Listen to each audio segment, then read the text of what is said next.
Hi, my name is Jake Smith. I do the comic book Blood Force Trauma, and you're listening to 11 O'Clock Comics.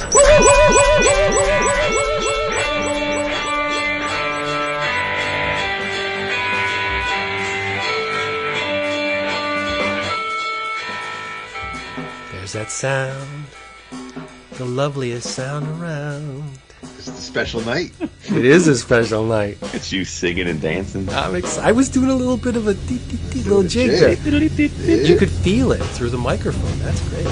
Must be getting better at this. Practice makes perfect. Yeah. 868 practices. Yeah. A lot of work. In a minute, yeah. Yeah.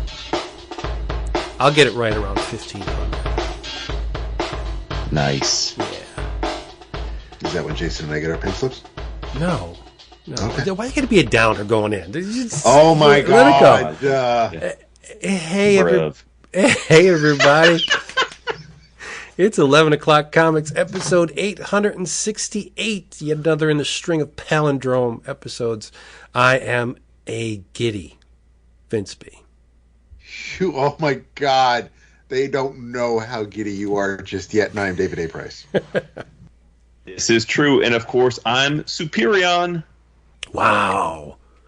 Cool. You're not Superion, but respect. You're Jason Wood, everybody. Here together for a very special episode brought to you by cheapgraphicnovels.com. Everything you need to know is in that name, cheapgraphicnovels.com. Omnibus editions, collected editions, manga, lots of other stuff too, art books, whatever. If you want to save money on these things, go to cheapgraphicnovels.com because they will have them at much, much less than you can get them for at Amazon. Sorry for the goofy preposition, but I'm a little rusty. And here's what you want to do. You will make an order. Small order. Just buy something because how can you resist this kind of savings? And when you place your order, you'll be greeted by a receipt, an email receipt saying, thank you very much for your order, blah, blah, blah, blah, blah. What you want to do is you want to reply to that email saying, you know what? I would never have known about the grandeur of cheapgraphicnovels.com were it not for 11 O'Clock Comics. And Max will go, oh, ho, ho, my friend. I have something very special for you. You are going to get free shipping on your next order. Who does that? Who gives free shipping? Nobody.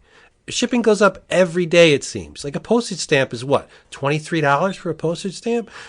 This is your savings. It's just another layer of savings. Cheapgraphicnovels.com. Just do it. Do it. Yes, sir. Oh, boy. This is going to be a barn burner. So I brought stuff to drink. Snacks? Oh. No snacks. It's blue raspberry water.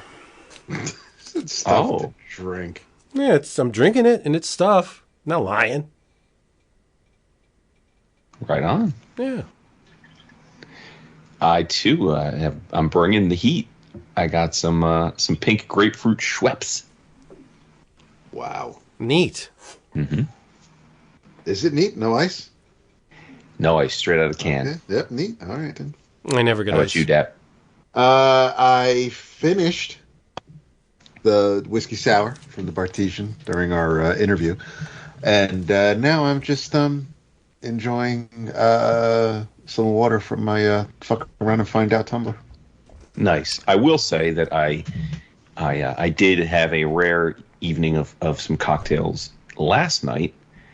Shout out to our good friend Mr. Brian Newbury and his wonderful husband Jason, because they were in NYC and I had the great pleasure of hanging out with them, and we went to see a comedy show, and it was good times. Nice. Excellent. Yeah. Well, before we get into the thick of things, I want to give it on up for another person that is very special to the show. Did y'all know that Cankor Collected Edition has been nominated in the category of Outstanding Collection for the Ignatz Award? Yeah, Ignatz, yep. That's big doings, and muchly deserved. Matthew Allison is a juggernaut. So I thought it was really cool that he was nominated, and he'll probably win. So good going, Matthew. We love him too. And we also love the gentleman you're about to hear. Little guy. I mean, he's obscure. Maybe you heard of him. His name is Daniel Warren Johnson, and he's doing Transformers, and he came to the clubhouse to tell us all about it. So grab something. It's a lot of fun, and we'll meet you back in about an hour and a half. So go have fun. Twilight Zone? All right. Our guest this evening is an Eisner Award-winning creator. How we got lucky enough to snag this dude again is beyond me, but he doesn't need an introduction. All I have to do is say Extremity, Murder Falcon, Beta Ray Bill, Wonder Woman, Dead Earth, do a power bomb. Come on, it's Daniel Warren Johnson. It's me. Yes. Hello. Thanks for having me again. Well, How many times have I been on now? Many. 6 to 8. It's The like guest has to keep count. We don't. We're too busy to keep count. it's like you either like us or have not much to do. And I know you have a lot to do, so I'm guessing you kind of like us. But for those of you, I do like you guys. Sorry to interrupt this. I It's just all need right. to make that clear. thanks. For those of you who don't know, Daniel has a book coming out in October 4th. Is it? From Skybound? October 4th, yeah. Whatever Yes. that first Wednesday is in October. It's a little book. It's obscure. Yeah. It's We're talking about it because we want to make sure enough people are aware of it, and it gets a little bit of a push. He decided to do an art piece after selling out commercially for a few years. right. Oh, It's a and really unknown property. No one's ever heard of this before. It's amazing how I don't know how the hell he got it. little known franchise called the Transformers. Yeah. Well, I'm going to include that sound. I was going to start the episode with that, by the way, but Oh. yeah.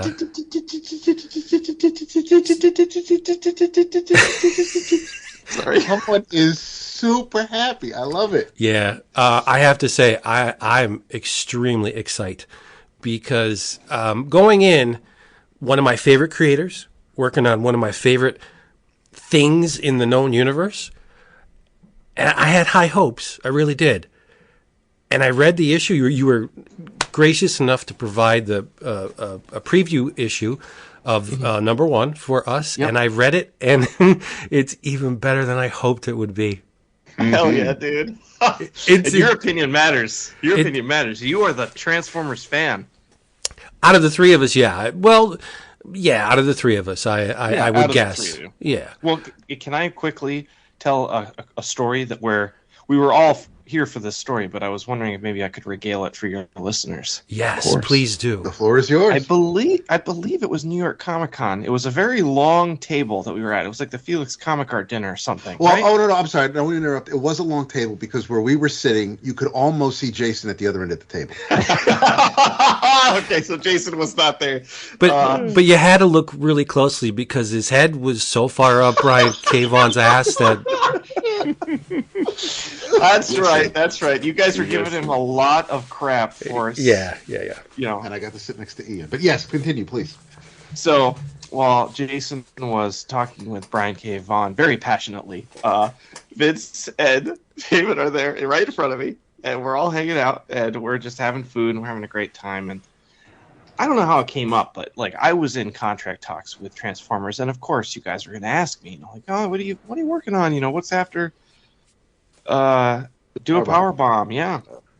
Even though it had just started, and I was like, I'm actually talking with Skybound. I'm seriously considering doing Transformers, and I saw Vince, his like shoulders like retracted up to his ears, and he starts going. And then it turns to Vince. He goes, "Oh boy, oh boy, oh boy! This is going to make somebody very happy." It's true.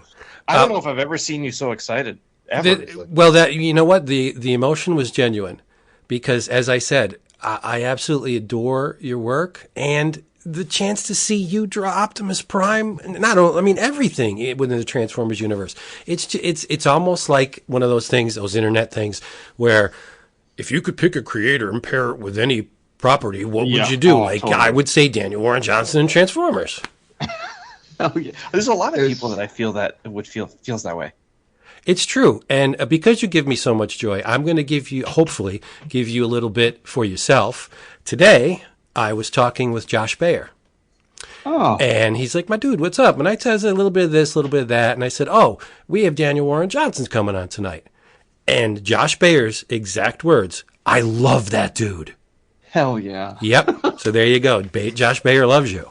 Awesome. Yeah, isn't it? But it's such an odd pairing, right? But he thinks you're great.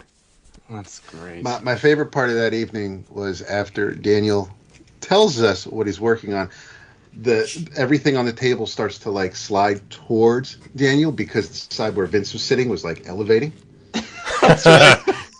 But I need to know specifics though, because you came on the show after you told us you revealed the Transformers That's right, thing. I did. You did on the down low, but I'm guessing that you knew about Void Rivals well before.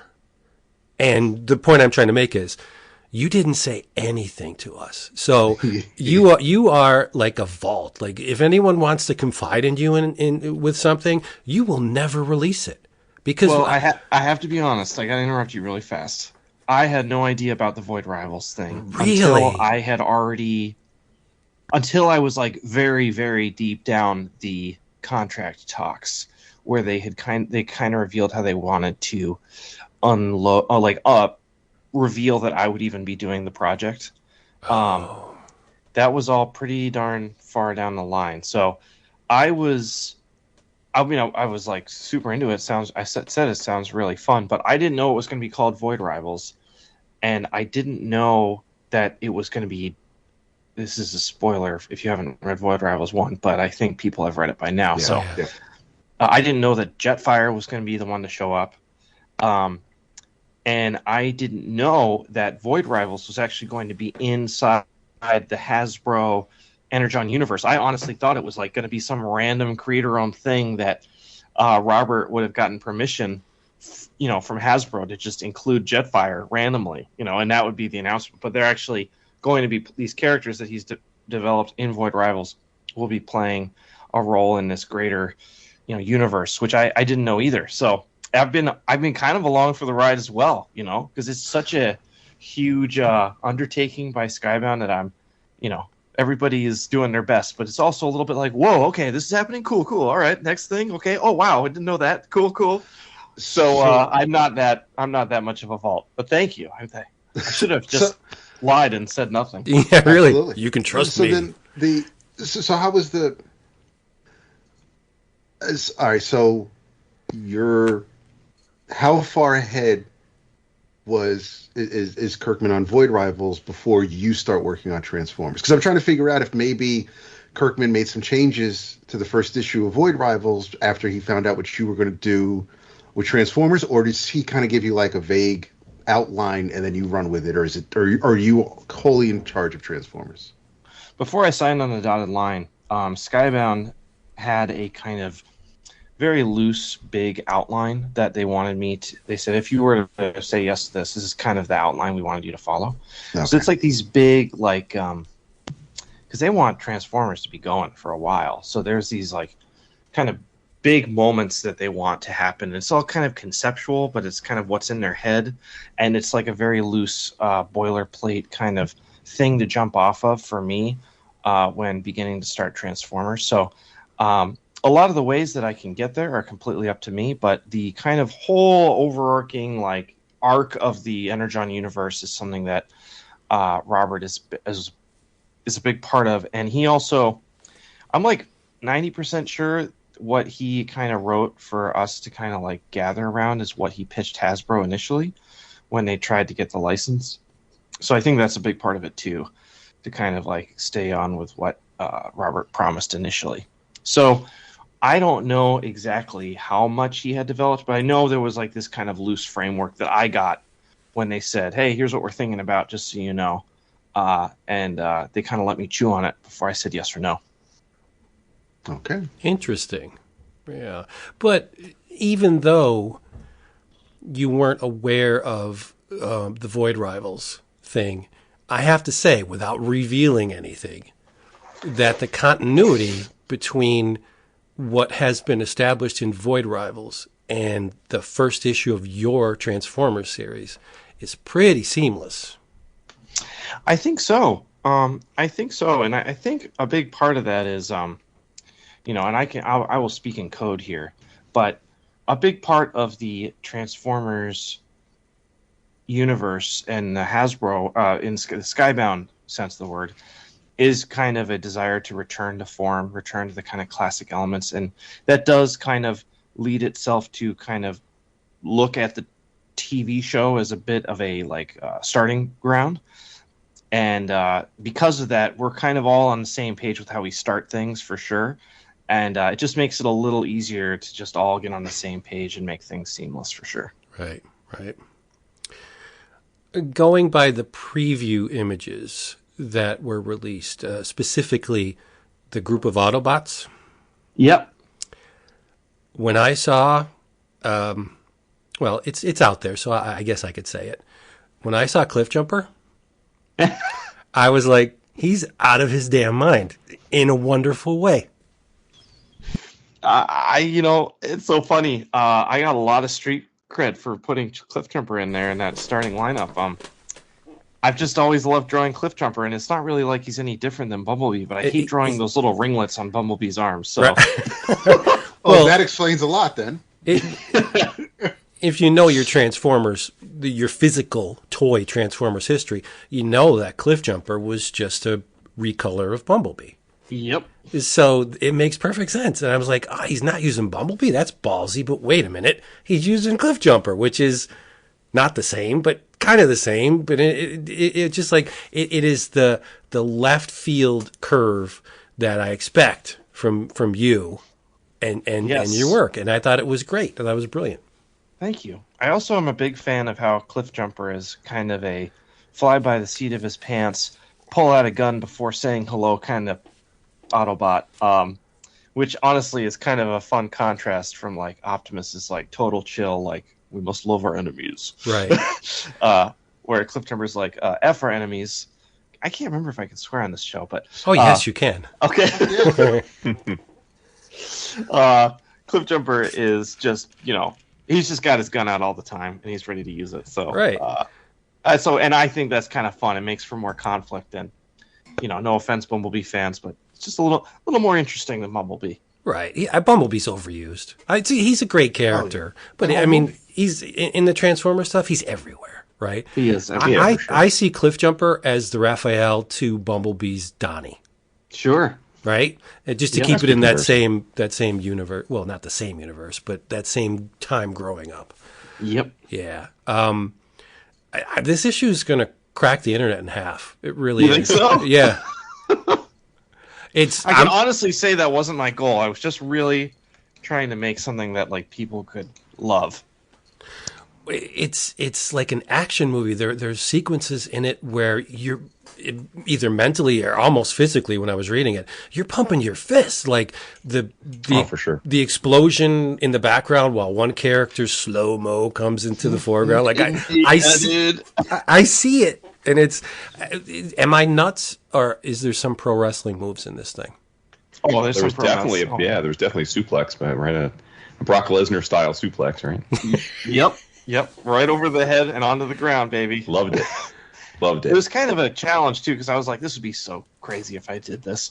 And I was like, wait, why don't I just do this? And then, of course, I spent half of the day trying to figure out how to make two blocky characters look like they're doing a wrestling move.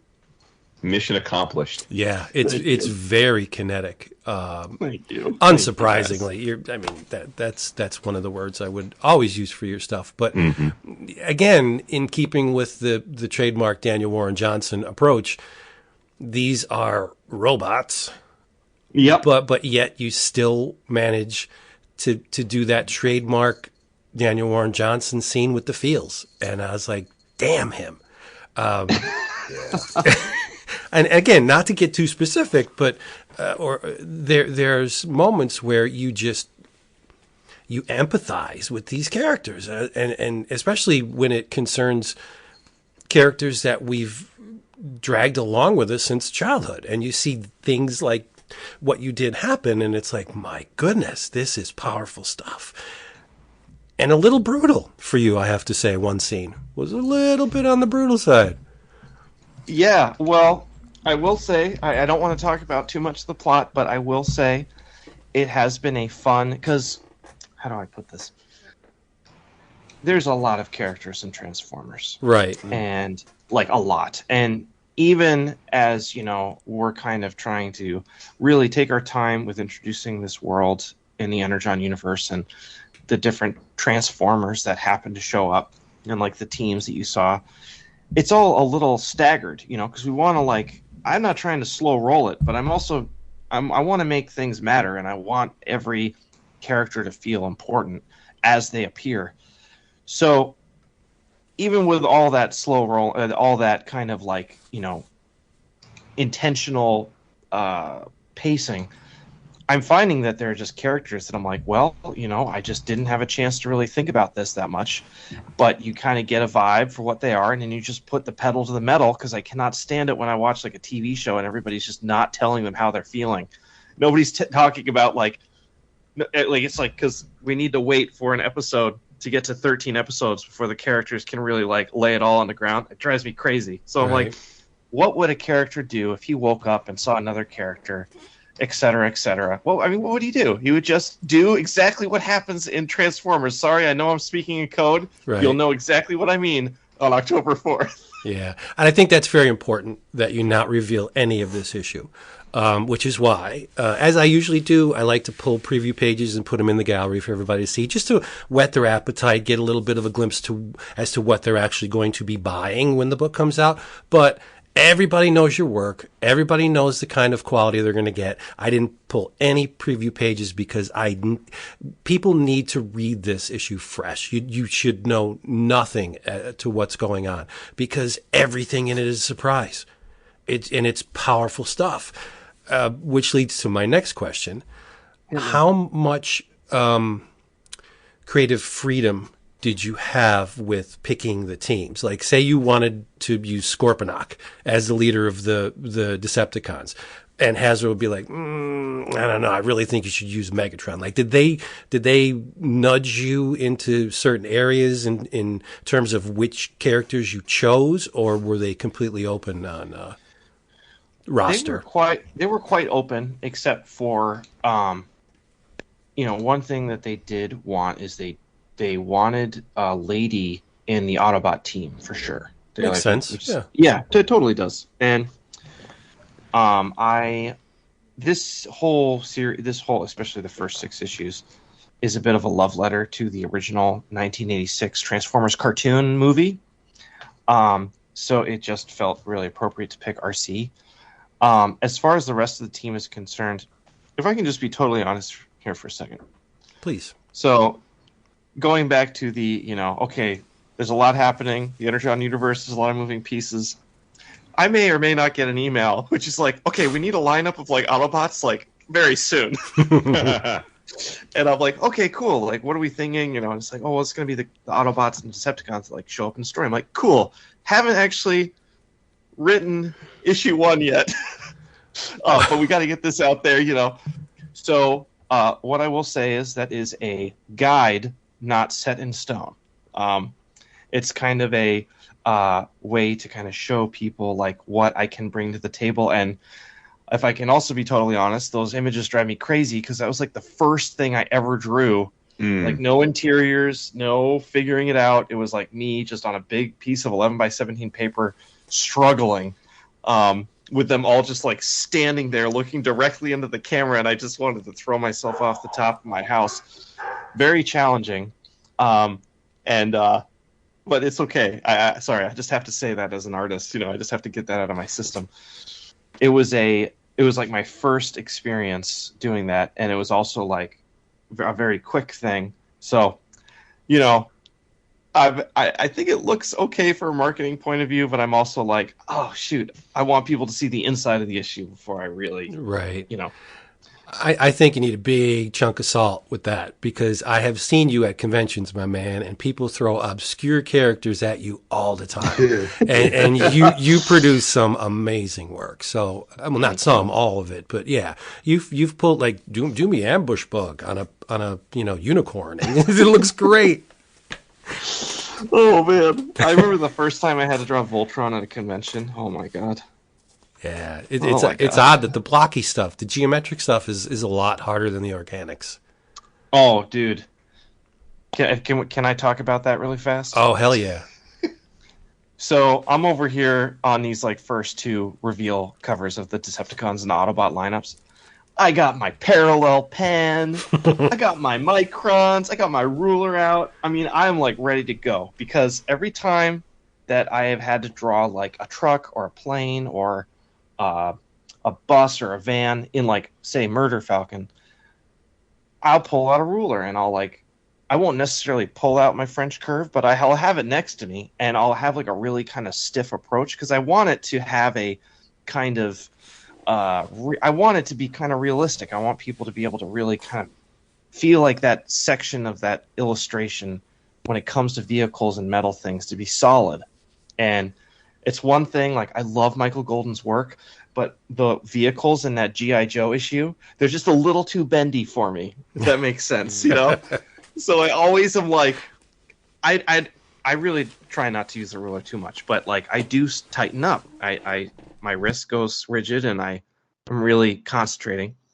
So that's what I'm doing for these first few covers on Transformers, and it's not working. I mean, it is not working. Everything's looking a little too stiff. It's looking like I tried a little too hard, and it looks a little too not good. And what I had to kind of figure out is, like, the looser that I am and the more fun, honestly, that I have with the images that I'm making when it comes to blocky stuff, the better it looks. It just looks free. Yeah. That's all I can say. I mean, especially like the Seekers, like Starscream and Skywarp, they are so hard to draw just with pencil, you know, trying to get all the shapes right and make everything work. And then you're inking it, and it's like these little subtle lines that just make or break the whole thing, because you're right, it is so blocky, and there's a tendency when drawing mechanical things, and Transformers are mechanical things, to stiffen up, and I'm trying my best to fight that instinct. Well, none of it looks stiff. Awesome. Yeah. Oh, that's great. One of the things that really lit a fire under me was, pun intended, Jetfire is close to the top of my favorite Transformers. Oh, awesome. Yeah, and when he appeared in Void Rouse, I was like, all right, this thing is off to a great start. But he's a very complex character visually. Yes. There's a lot of interlocking shapes and overlapping things, and the louvers on the chest, and the backpack or the back wing thing itself is, I would imagine, very hard to draw. And it doesn't, I'm looking at your pages right now, it does not look stiff at all. There's awesome. Your line is organic to begin with. That's one of the things we said when Ghost Fleet came out, right? And I was like, one of the main characters in this thing is a truck, and it doesn't look like, you know, you got the T-square and the triangle, and you just like it looks like it was alive, and that was one of the things that really struck me about your work, was everything looks. These Transformers look grown. They don't look like they were bashed out of you know, very rigid metal. I mean, they are, but when you look at them, they look like the believable or semi-organic characters because of your line, man. It's alive. Thanks, dude. Yeah. Oh, man. I love that. No, it's safe to say that this is, you know, I'm not blowing smoke up your butt, but this is, in my estimation, visually the best Transformers has been since Marvel. Oh, I'd agree with that. Thank you very much, guys. Yeah, you guys are very kind. Well, I mean, when you look at the dudes who have done it before, Guido Guidi, I mean, they're all good. Alex Mitlick, those guys. Don Perlin. The Dreamwave stuff was ridiculously complex and very rigid. And I don't want to say stiff, but the lines were fixed with most of the time, and it was beautiful, but it didn't have that spontaneity to it, that pulse. Your stuff has a pulse, man. I love it. That means so much because it's like something I've been sweating over, trying to figure out, and it's actually one of the reasons I decided to take the book, because I was like, this would actually be an amazing challenge for me to figure out. Like, I was scared. I was like, I don't know if I can do this. It's one of the hardest things I've had to do, just technically wise, in comics. Like, it's one of the most challenging, not a struggle, like not like unhealthy or anything like that. It just was so hard to figure out. And I'm still like, I'm in the middle of issue 3 right now, drawing. Knew it. And I have my good days and I have my bad days. Like, sometimes I feel like I can really get it and the gesture's there and I'm having a great time. And sometimes it's just a struggle. Right. But that's the artist's journey. Yeah. Well, it just shows your level of immersion in this thing. You're not going to just half-ass it. You want everything to be what you desire it to be, and that's amazing. I gotta say, one of my favorite things about this issue, again, not to get into any specifics, it's cool, but there's a scene with a hum in the background. Oh, sure, yep. And you just go in with a pink line and just do this undulating row of M's. Really fast, really loose. Man, I love that. And you can hear it like, but it's a bassy, low-level hum that just trails across the top of the panel. Lesser talents would have pulled out a font, just do a string of M's and just, lay it over the art. And like, no, you're in there, dirty, ground level, getting your fingernails gunked up, you throw the M's on there. Like, that's beautiful. I love it. Thank you so much. It's so awesome to hear you say these things because you notice these things that I'm so intentional about. Because it's like so. I don't know. I know exactly what people expect when they hear a Transformers comic, and they're like, "What?" Like stiff and like it's robots and 1980s and whatever. I'm like, but it could be so good. Yeah. And part of that is the automatopoeia and that free flow. And like, honestly, dude, like that little, like the undulating M's, it took me maybe 30 seconds to do. Perfect. Maybe less. Yep. It got the point across. It makes it compositionally, it just breaks up the monotony of those kind of computer lines in the background just really well. I love the way it looked. And I gotta give credit where credit's due. The pink was totally Mike's idea. When I do it, it's just black and white. That was some whiteout that I used on top of all my drawing that I'd done. And Mike just picked the perfect color. Mike Spicer, my colorist, he's just incredible. Mike's dead on, because the pink on the yellow, that's electric. Oh, dude. Yeah, it's so good. It's electric. Yeah, he did a wonderful job on this. Yeah, agreed. Yeah. Agreed. Yep. So you guys, this is cute. It's nice. It's like you guys were on like a date tonight. I'm sorry. Nice. I mean, jump in. I'm sorry. Like, we haven't let anybody else say anything. No, guys. Check on Tony. I'm so sorry. Jump in. No, jump don't in. be sorry. You got that. Oh man, dude, this is all this is your jam. It's my dude. This is perfect. This is your dude. Yeah. You've been waiting almost a year for this, Vince. I know. And it's better than I expected. Of course it is. But I'm selfish. When I'm given something that I really love, I want a lot of it. So how far are the roots you're putting down on this book? How far are they digging? Are we expecting 12 issues, 24? Like how long are you sticking around? Okay, so for sure I'll be writing and drawing the first 6. Okay. And then that's it for me for art duties. And then I will for sure be sticking around as a writer until issue 12, and then we'll see where life takes us after that. Okay. Yeah. And do you have the artist already picked out for 7 through 12? I don't know. Okay. Nobody's actually told me who the artist is. I know there's a short list. I know there's a few people that have been reached out to, but I don't know of anyone specifically that has said either yes or, that they've chosen. Can I email you a list of names of who I'd not like to see on the book, and you just tell me we're clear? Okay, sure. Okay. Simon Kodransky. Thank you. That's Done. one right there. Never buying that book again. That's not nice. We can't do that. It isn't. That's it not isn't. nice. It No. isn't. He's a human being, damn it. He has feelings. He is. Yeah. We both have books that he's drawn in our collection, so.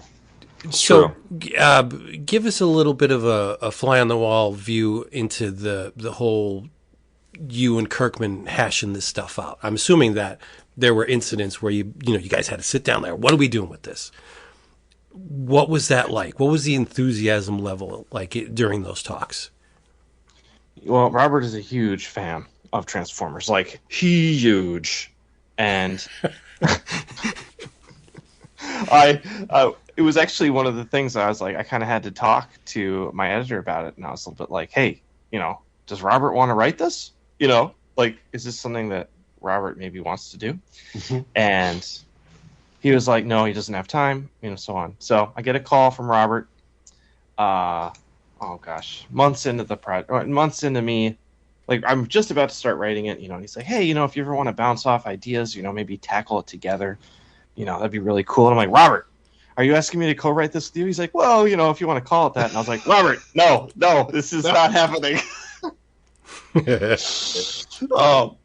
So, I had to kind of like stand my ground a little bit and just be like, I really want to write this myself. I'm totally open to input and ideas, but, at the end of the day, I would really like to tackle this on my own. And Robert was great. He was like, you know what? There's a lot of people that would have just told me yes, or just, pretended to say yes. He's like, you just told me no flat out. I respect that.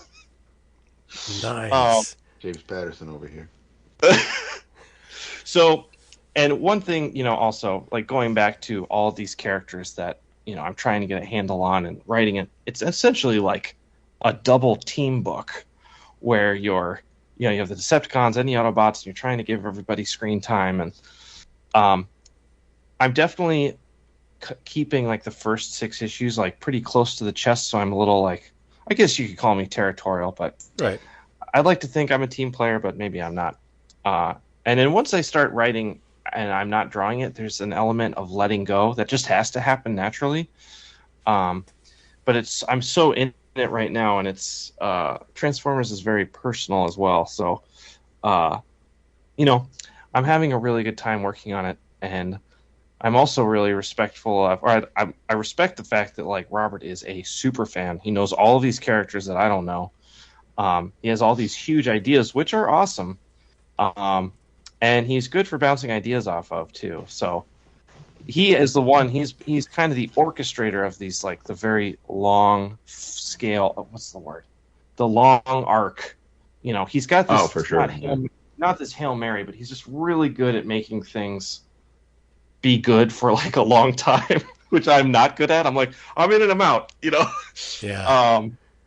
So in that way, he's actually quite talented, and it's good to have him kind of there to kind of rein things in. Like, he's good. He's keeping me on track. They're keeping me on track. I'm doing my best to deliver something that people are excited about. And, there's been at least twice, I think, where Robert has emailed me out of the blue long after I finished the art on Transformer stuff for whatever issue. And he's just, he wrote me once at one point. He was like, "This is incredible. This is so special. I'm that's so great. excited." Yeah, dude, it was awesome. He was like a little kid emailing me, talking to me about how cool he thought it was, and he's like, "I'm so glad you're on this project. This is incredible." So it's good to great. get that kind of validation from the co-owner of the company we're working for sure. Nice. I gotta say, I thought the Void Rivals #1 was extremely well played, because I don't normally read news blurbs and stuff, and like CBG or Bleeding Cool. Like I'd stay away from that stuff, and I had no idea going in that it was going to be connected to the Transformers universe. I think the day nobody did though. Yeah, Nobody did. I think maybe the day it came out, they were like, stuff blew up because obviously people had read it. But going into it, I'm reading it, I'm just like, oh, this is fun. I like this whole dichotomy between the two races. This is neat. And then Jetfire pops up, and I'm like, what the frig am I reading? What is this? And it's like, It's fun. and you get to the last page, and it's like, Energon Universe, this is where we're going with this. It's like, holy crap, like that was just a masterstroke. But my local comic book guy was like, yeah, wish we knew going in that, and I guess there was a call to retailers at one point, but for whatever reason, he wasn't in on it. I don't know the specifics, but he was like, yeah, we'll have reorders and stuff. It'll be cool. But the buzz for that book after, like, say 5:00 on a Wednesday was crazy. People were going insane for it. And then they revealed the second printing covers with Jetfire. And it's like, whoa. And you could feel that snowball starting to pick up. You know what I mean? Totally. Speed. And it's like, and then when we knew, but then when it was, revealed that you were going to be on it, it's just, I think it's going to be a phenomenon. I really do. Dude, that's so awesome. It's so nice to hear you guys say nice things, because the only thing I've heard lately is the Transformers 2005 boards, and they are not fans. Oh, no. Stay is that away right? from Really? there. Talk to us about that. Oh, I thought people would be pretty excited, when the new Transformers comics got announced, and it's just a lot. The majority of people are like, who's this Daniel Warren Johnson guy? He doesn't know how to draw human faces. I don't like the way he draws Optimus. Why is he doing G1 designs? This is not good art. Yeah. Wow. No, they're purists don't over give there. you- It's a good dose of humble salad, guys. Yeah, I would stay. I used to be a member of that hardcore at one time, and they're purists or loyalists. Like if it deviates even slightly from the established continuity, forget it. I mean, and one of the things that the local owner said, he's like, Daniel Warren Johnson, that's cool. He goes, I'd love to see what he's going to cook up. He goes, but these guys, if it deviates from the template, they go a little crazy. And it's true. The hardcore Transformers guys, if the depiction of the characters isn't that rigid, stiff, adherence to what has been, they get feeling some kind of way, and it's insane. It just makes no sense to me. So what you're saying is They were screenshotting drawings from the preview. There's like this 4-page preview that dropped, and they're just tearing it apart. And it's like storytelling panels. They will take like a little storytelling panel, which maybe I didn't spend that much time on. They're like, this guy doesn't know what he's doing. Oh yeah, okay. And I'm like, I want an Eisner. I'm over on my couch screaming. Poor Yeah. Patty. It's good that you could weather stuff like that, because that breaks a lot of creators. I mean, once you head into the comments section, that when the old maps of the seas where it says "Here there be monsters," like that's the comments section. You just don't go Listen, into. I mean, we've all been guilty of it. I mean, you guys remember, like way back when we started the show, I took G.I. Joe art to task, and to his credit, Robert Atkins came and found us on the Bullpen Bulletins forum and said, "Hey, I'm one of the artists. I think I do a pretty good job." And I'm like, "All right, respect." I'm like, you're the best of the bunch. I can tell you that For real. Oh yeah, for sure. He was. Yeah.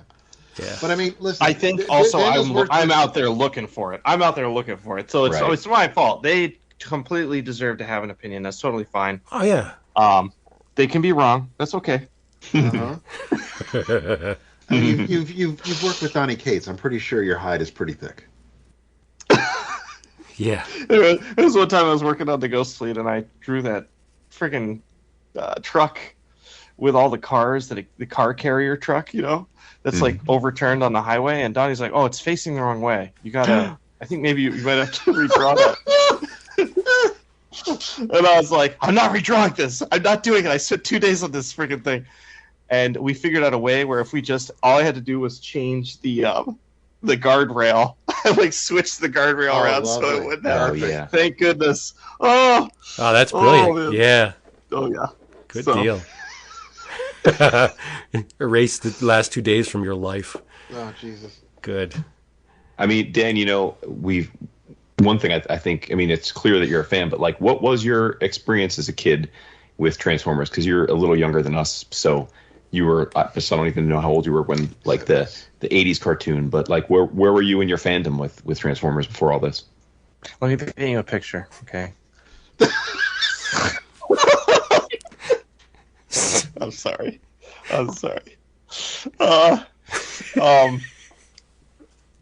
I was first exposed to the Transformers by an ad in a Richie Rich comic from the 90s, the early 90s. I was born in 87, so I missed out on the actual like airing of the cartoon and so on. But in the early 90s, there was like ads in a bunch of like old comic books in the 90s for the VHS edition of the movie. And it was like actually a lineup. Funny that we're talking about Transformers lineups, but it was like a lineup of all the Transformers that you see in the movie. It was different than the animated movie illustration of them shooting into the sky. It actually had like Optimus Prime and stuff on it. And I was like, who the frick is this guy? I got to find out more about this. And I had seen it a few times on television and it really caught my eye. So I found out that it was playing exactly at 4 o'clock every weekday after school. So I'd come home and I'd watch it, and I freaking loved it. I loved the design from the cartoon specifically. And then I remember my grandfather brought me to Toys R Us one time, and usually when he brought me to Toys R Us, like there was some, I was going to get something, like it was going to go down. And he's just a generous guy, Italian grandpa. What do you want? Let's get something. And usually it'd be like a Star Wars toy or whatever. But I saw in this aisle, the Transformers, the Optimus Prime figure, with the removable blue hands. Nice. And the trailer, and the box art was definitely like American made, but like there was something different about that design aesthetic of the toy that was like really, it just spoke to me. I don't know. I'd like to think that like it was that kind of Japanese aesthetic, like just that cut above when it comes to like toy design that honestly the rest of like Toys R Us just like didn't have. Yep. And I was in love. My grandfather bought it for me. I played with that thing every single day, and I brought it to show and tell on first grade, and every day I'd take the bus to school, and we'd have to turn left eventually onto Franklin Street, which went up to my actual elementary school, and it was a pretty steep hill on Franklin. And I remember I had Optimus Prime out, and I had those blue hands, and I was like showing my buds like how I can transform them. And we're just pulling up to the school, but we're going up this steep hill, and I lose the hands. I drop the blue hands on the floor of the bus, and that shit rolls all the way to the back of the bus. And I like trying to get out of my seat, and the bus driver was like, "Sit your ass down!" And I tried to like get him. I'm trying to like, it's like a sea of first graders coming at me as I'm trying to get to the back of the bus. Get over here! Get over here! What are you doing? You can't go back to the back of the bus. I had to leave those hands on the back of the bus. It destroyed me. It destroyed me. Man. I don't want to. I mean, like, there are plenty of other horror stories that people have in their childhood. This was a seminal moment for me, guys. It killed me. It killed me. It was like my first real experience with like, I cannot fix this loss. Like, and I was like, went home and I was like, can we buy another Optimus? And my mom's like, no, we cannot. Yeah, and that was way before eBay, because you couldn't just like fire it up and order two hands. No, exactly. Yeah. Optimus Prime replacement, whatever. And it's just like this huge. It's just a huge part of my childhood that like sticks out like a sore freaking thumb that I just had to talk about when it comes to Transformers. That would scar me. Yeah. Yep. Yeah. It was rough. And I had to play with them without hands for like literally the rest of my childhood. And every time I'd pull them out, I'd be like, "This he looks so dumb." Yeah. And that's how I came up with Extremity. Grab your gun, Prime. Oh, wait, you can't. Yeah. No, you can't. You idiot. It's nice. Got no hands, Lieutenant Dan. Calling Prime an I've idiot. never stolen anything in my whole life. Let me start this by saying I've never stolen anything in my whole life. But I went to a friend's house once who had an Optimus There Prime, we and go. he had those hands. And I swear to God, I've never been so close to pocketing something and not looking back. I came so close, guys. That's amazing. So anyway, that eventually, my mom would every once in a while would take me to Blockbuster, and that's where I saw the movie, the '86 movie that was on VHS, and I watched Optimus Prime die on delay because I watched it in the '90s and not in '86, and it killed me just like it did every other kid.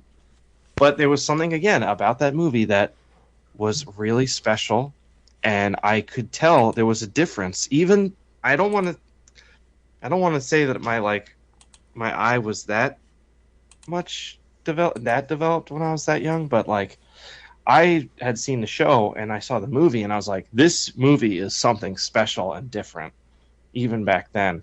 And every time we go to Blockbuster, I try and rent it. I rented it like 4 times, and it's just a huge part of who I am as a person. And seeing like Optimus on like TV and on the movies and the toys and stuff, I'd always try and draw him. And there's that element of geometric harshness that is really difficult to pull off. It's like a robot Homer Simpson. Like all of the relations of the lines have to be exactly right. Like everything has to be in its right place for him to look correct, quote unquote, And it's so challenging because you also like want to have your own personhood to the lines, and you're trying to approach it in a healthy way and not just make it look like boilerplate clip art. And I remember like thinking this as a kid, like if I could draw Optimus Prime, I can draw anything. And I never could. It was so frustrating. And so when I got the call about Transformers, I couldn't help it. Like I didn't say yes right away. It took me a little while to say yes, but I remember going to my sketchbook and I was like, it's time. It's time to really freaking figure this shit out. And I did, man. And I did. The sweat. Why are those lines smudged? Dude, I'm sweating like crazy. I sweat. But the funny thing is, if you adhere to the toy, the proportions of the toy, if you draw Optimus in those proportions, it's going to look wrong. Like he's going to look way too pudgy and bulky up top, right? And I could tell. I was like, I love this toy, but it's not right. Oh, nice. The same thing. Remember Action Fleet? I don't know if you guys are too old for that, but vaguely.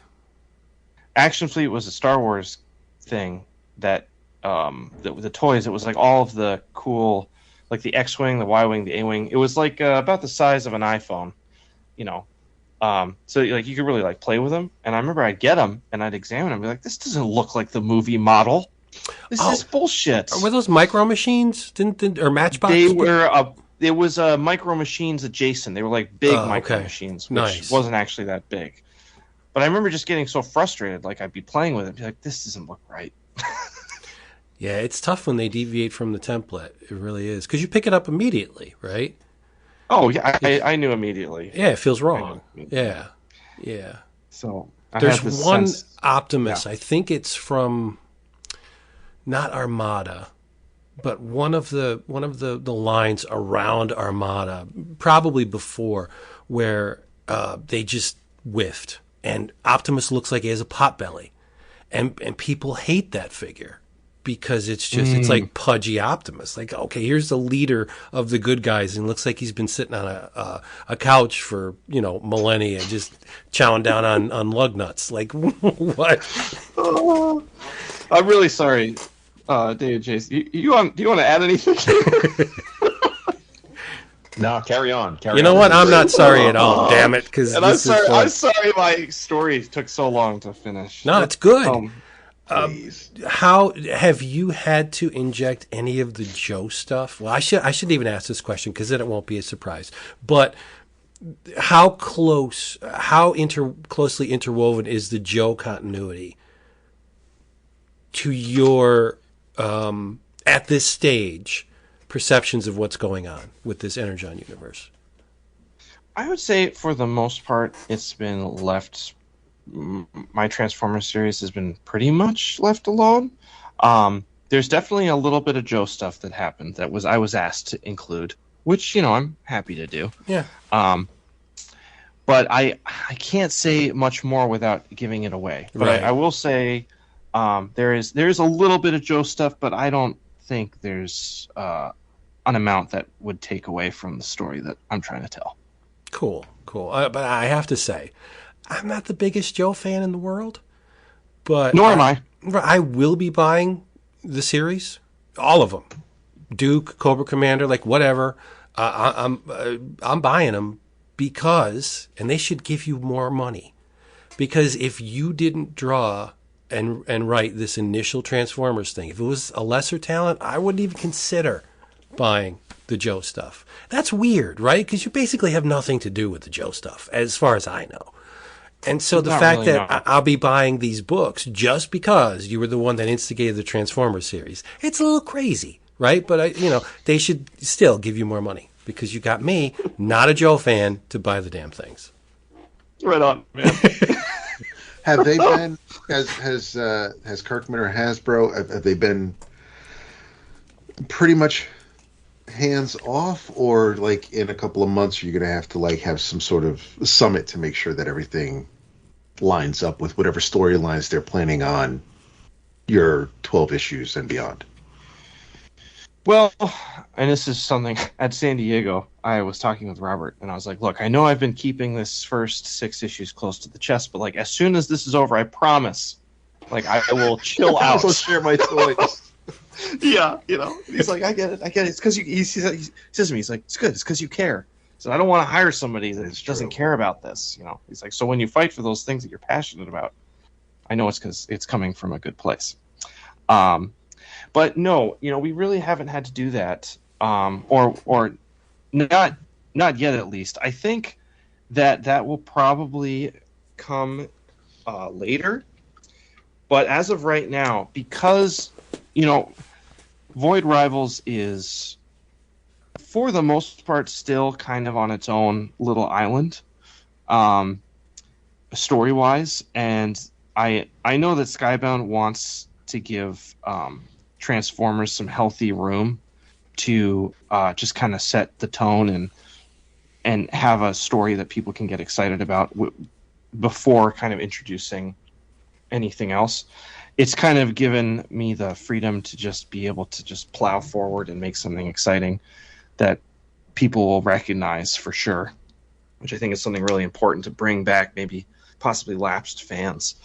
So there hasn't been too much as far as what else needs to be added as far as the Energon Universe is concerned. It is a challenge working with Hasbro. I have story ideas that I feel very strongly about that, they maybe don't agree with, or, they maybe have, I think, a little bit trouble visualizing some of my crazy ideas that I know that I can pull off. And even everybody in Skybound knows that I can pull off. But because Hasbro is such a huge company and it's this big launch, they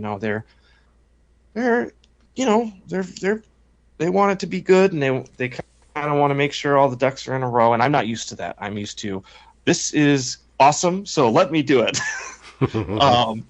So I've had to, figure out how to approach that in a way that's healthy and team player vibe. And I've done my best. And there's also been some moments where I've just had to be like, look, in order for the story to work, this has to happen. And I make my case to Skybound, and then Skybound takes my case to Hasbro. And I've won some battles and I've lost some battles, and that's part of the game. That's good because it inserts a little bit of resiliency to your creative process, right? If you're bound by this has to happen, and someone tells you no, and then you seize up, that's not. I mean, your versatility is not that high, right? Well, I will say I do seize up. I go into the fetal position, and I'm like, oh, we're gonna make this work. Oh! But you make it through. Then eventually I do. It's like a mourning process. I need a few days where I just feel frustrated, Yeah, and then I come back to it and find a new way to approach it. Right, but you process it. You do. I do. I try. Yeah. And also, man, it is great fuel for going back and making my own stuff. That's for darn sure. Nice. Right. And obviously, I mean, you've done Wonder Woman, you've done Beta Ray Bill, so you're not allergic to someone else's property, but would knowing, and this is still relatively still young in its stage, but following this and knowing what you've done as far as mini comics to sell at the cons, if Paramount or Lucas said, hey, you know, are you interested in doing a Trek or Star Wars story, how quickly would you jump on those? Honestly, I would probably not do them because I know what I would want to do would not be okay with what they want. Sure, yeah, all right, I get that. So I mean, just to be totally honest, like I just would probably say no. I mean, I would say would yes you draw if they it said, if someone else wrote it? No, or are you just no. beyond that now? You're writing your own stuff now. I'm just gonna write my own stuff. Love it. Okay. If they gave me, what's the word, carte blanche? Yes, I don't know it how is. to actually pronounce it. And I had it kind of in writing that I had final say, or at least a good enough relationship with someone that I'd be like, yeah, you can do whatever you want. Then yes, 100%, I would love to do it, and I'd have a great time. And that's not what Skybound said. Skybound never promised that I would have carte blanche, but the people that I've worked with at Skybound, that I'm working with at Skybound right now, are the people that have worked with me on Murder Falcon and Extremity. So I have a good relationship with them already, and they're people that I trust. So that's probably the only reason why they actually got me to do a Transformers book, because it is a licensed book, which does, as I said, come with its challenges. And, you know, challenges that can be creatively frustrating, if I'm just totally honest. But to have that team there in place that I know and is vouching for me and doing their best, we're kind of approaching it with a team mindset. That was a big selling point for me, and it's a big reason why I'm on the book. There's a guy, Sean Makowitz. He was my editor on Extremity, and he was my editor on Murder Falcon, and he ghost edited Do a Powerbomb, where I would send him the scripts and he would kind of give me his feedback and I like this, but this reads a little weird, and pretty low stakes stuff, but it was good to have another official eye that I trusted on this book that I was writing, and we've just developed a solid relationship. And so it was Sean that called me up and said, hey, we're thinking about Transformers and we want you to be on it. And I'm over here like, well, it's a licensed book, but I love Transformers. I've always wanted to draw Optimus Prime for money. But it's a licensed book. And the deciding factor ultimately was Sean Makowitz. So, I don't know. If anybody should be getting paid more money, it's Sean Makowitz. I have a springboarding off of David's question. We had a discussion on our Slack about licensed characters, and if you had your druthers, who would you pair with what franchise? And I picked one for you, and I said I'm betting that this guy would do a lot to get his hands on this character. So the dust settles on Transformers. Yeah, you even kick out another series of your own, and then you're looking for something to do. Somebody comes to you and says, hey, D-Dubs, how would you like to work on Godzilla? Would you do it? Well, I am not going to say no, but at the same time, Godzilla and the whole kind of licensing thing, it's not easy. It's very, Toho's very hard, I heard, to work with. And, hey, respect. It's their character. They got their vibe, rock and roll, but with that reputation, I just don't think I could. So I'm shot down in flames because I said yes. I'm so sorry. You do it. Sorry, Toho. Yeah. Toho, if you make me promises, we can talk, but... carte blanche. Any of the rogues you want to use, you can do whatever you want. It's a what if Godzilla story. You can kill off any of them if you want to. It's still probably not. I would think about it. But if I'm writing and drawing something, I have to love it so much. I have to be so passionate about it. Yeah. And I can't. I mean, I love Godzilla, but I don't know if I love it enough to draw it. Okay. Because that'd be a lot of work. That's a lot of buildings, dude. This is true. All of the stories can't take place on Monster Island, right? All right. So those of you taking notes, I was wrong. There you go. I do love Godzilla, though. Who doesn't, right? Speaking of money, it's been brought up a couple times. Sure. And dragging Jason into the conversation, which means we're talking about original art. Mm-hmm. Yeah. This... So how many of the issues are already sold? Have they been? Well, at least I a thought few the are going to first sell one. complete, I'm sure, right? I mean, that's the Felix comic art move. So I don't know if issue 1's going to sell complete, because sometimes, if an issue does not sell complete, and I'm like, oh, that's too bad. And Felix is like, don't worry about it. We'll just sell it like the regular way, and we'll probably just do just fine.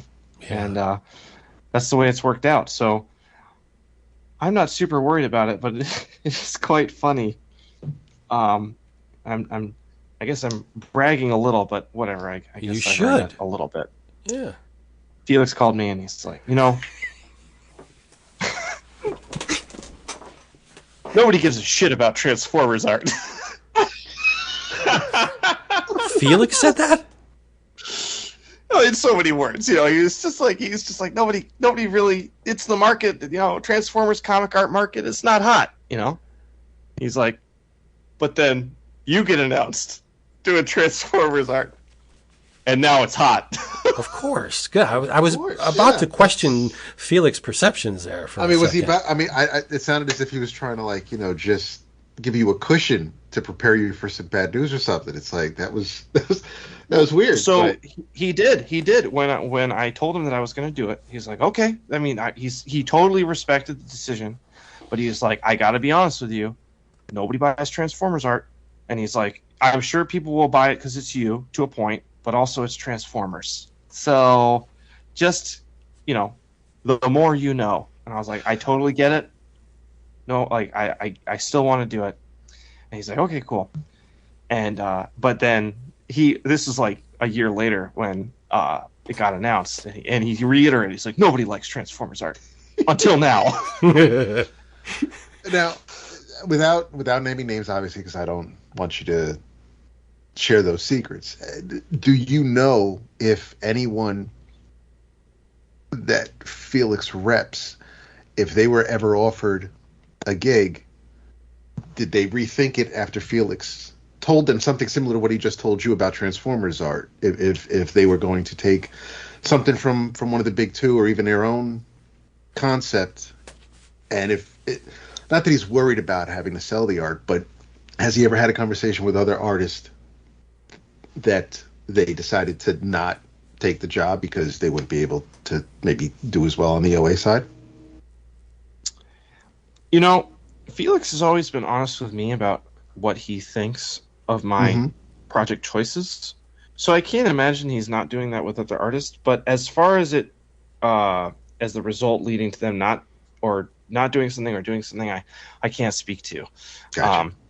But I'm sure, Felix talks with all of his artists and gives advice when asked for. And, Felix is also a close friend, and I trust him with he's got his finger on the pulse way better than I could ever have.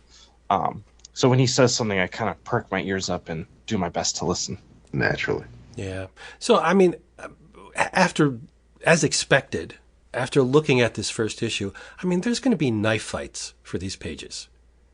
You think so? Seriously, they're so beautiful. And you frame the characters in such a great way that it's just like, if you are a fan of not only great art, but of the properties, the characters in these pages. Who wouldn't want to have these on their wall? They're just amazing pages. Thank you so Yeah. much, dude. But I don't know how it works with Felix or with an art rep, but like say you had a really special cousin, Jimmy, you grew up with him and he loves your work and he wants to buy a page because he loves Transformers. So how does it work when I don't know if you can promise pages to people and then Felix says, well, we got a guy that wants to buy the whole issue. Like, does that cause unpleasantness or is it always like the default to Felix? Like, okay, you're going to sell the whole issue as a package, then go ahead. Jimmy's going to have to be SOL. Like, You know what I tell Jimmy? I'll draw you. I call him and I'm like, hey Jimmy, how are you? He's like, yeah, Dan, how you doing, man? poor Jimmy. It doesn't sound like the comment. I'm trying to figure out. You want to come out? You want to come out for dinner tonight? Yeah, man, that'd be awesome. Oh, awesome. Okay, we're going to Korean barbecue. It's gonna be at 7:30. By the way, get in line. Yeah, poor Jimmy. Oh, it sucks to be Jimmy. I knew the conversation was going to go south when you invited him to dinner. Like, that's not good. Got us off in the blow. Yeah. Remember that time when you fell off the swing? Well, sorry. You're still not getting the page. Yeah. What I will say about Jimmy, or about people that maybe deserve a page that maybe don't get one, I do try my best, as long as things don't sell out too fast or if an issue gets broken up, to give a piece of original art to my colorist, my letterer, and my editor, if I'm able to. I wasn't able to do it with Wonder Woman, but I've been able to do it with the other projects that I've worked on. And so usually that means I like to break up at least one issue out of however many get sold original art wise. So it's something I try and do is for the people that have worked on the comic for sure. But as far as that's about as far as it goes with special treatment. Yeah. Do you remember what I said when you told me at that dinner that you told us that you were going to do Transformers? What did I say? I said, I don't buy original art, but if you draw Scorponok, I want that page. And so I now bestow upon myself the title of associate editor on whatever issue that was. So I get first chance to get that Scorponok page. That's great. Yep. You remember what I did for you. I changed that period. I put a comma in the middle of that sentence. Yeah. All right. I need that page. Right on, dude. Yeah. And if it's Black Zarek instead of Scorponok, well then, we are going to have. Do you know what's so funny is there are people coming out of the woodwork. I mean, coming out of the woodwork. Transformers fans that are like just cold emailing me, no introduction. Will Scorponok be in this comic book? No sign off, like no intro, no my name is Jed. Nothing. Just like all caps. It's not in all caps, thank God. And on Twitter, it's the exact same. Will this character be in the issue 1? I'm like, guys, just read the comic book. Yeah. Well, Jed has extremely good taste, with the Scorponok, but So Jed has emailed me a few times. Really? Asking about multiple different characters, and then recently he sent me an email that is just to be totally honest, I don't really have the time to answer his emails, especially if he does not introduce himself in the email. Hope he's a listener because you get the answer now. Are you bringing up the actual email? I'm not bringing up the actual email because I don't want to seem like I'm making fun of him too bad. Right. But if you're gonna just cold email me with no intro or anything, and he just sends another email that's like, it's like 4 paragraphs, and each paragraph is a different random like Autobot or Decepticon with like a full paragraph of why they should be in the comic. And I'm like, dude, I'm sorry. I can't promise you anything. But I've never heard of any of these characters. Will Bugley appear in the first issue? I think probably not. I think I know what your next project is, and it's just you drawing your emails out. Because I would love to read these. What are you gonna do? I admire the passion, but guys, introduce yourself, please. I could see Felix now. Hell of Nobody etiquette. buys autobio art. That shit don't sell Who the hell? until you. Harvey Pekar? What the hell? What is this self-indulgent crap?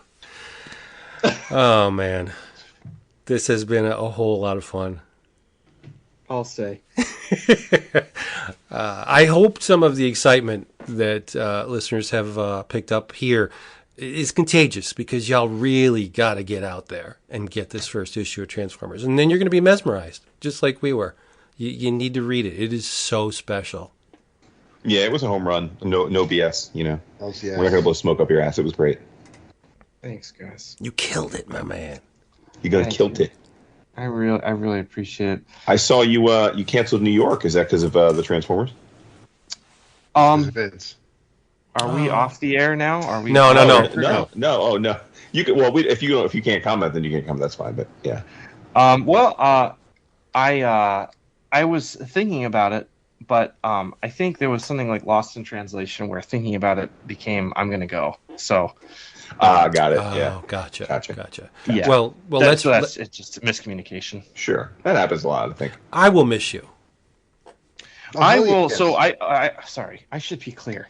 I'm still gonna be there. I'm just not gonna like have a table. Oh, great. I won't miss you Like because I'll probably have like one signing at the Felix booth. I think Image is doing some stuff. Maybe I'll definitely be doing a signing at like the Skybound booth.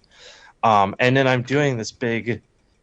I don't. They say it's gonna be big, but it's a signing with like Robert and Josh and myself at Midtown Comics. It's this like big event for the release of Transformers issue 1. So. Oh, nice. Okay. Dude, Midtown Comics is not that big. That place is going to be jammed. You think Yeah, so? they usually have a long line of queue. Yeah. Yeah. When they have a signing, yeah. I'm just getting used to having like relatively long lines. It's kind of crazy. Well, I was going to say, I mean, I would imagine, we've known you from Jump. It's got to be a different experience now at a con, right? I mean, what is it like now? I suppose it's quite more exhausting than it used to be for you. I am dead now. I'm like dead, and I'm not complaining. It's amazing, but yeah, you hit it on the nose. Yeah, I am. I'm trying to figure out how to be as how to make it as long. I'm trying to figure out how to obtain longevity in it, because I definitely don't want to burn out, and I also want to give people the absolute most that I can possibly give them, because from the very beginning, I've just kind of always just hung out with people, because people who come up and they talk, and we just talk because nobody cares.